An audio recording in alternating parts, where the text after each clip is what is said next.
To add a PayPal card to your Apple Wallet.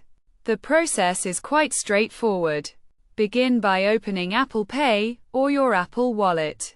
And you will be presented with a screen that includes a plus icon at the top, which you should click on. This action will prompt another screen to appear, from which you should select the debit or credit card option. After clicking on this, a new screen will appear. And from here, you will need to click the Continue button. At this point, you have the option to either hold your card near your iPhone, allowing the device to automatically enter your card details. Or you can choose to enter the information manually by clicking on the option to enter your card details manually, which is typically found at the bottom of the screen.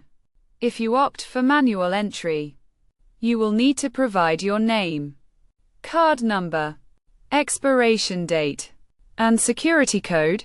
Once all the required information has been filled in, clicking the Next button will complete the process, resulting in your card being added to Apple Pay.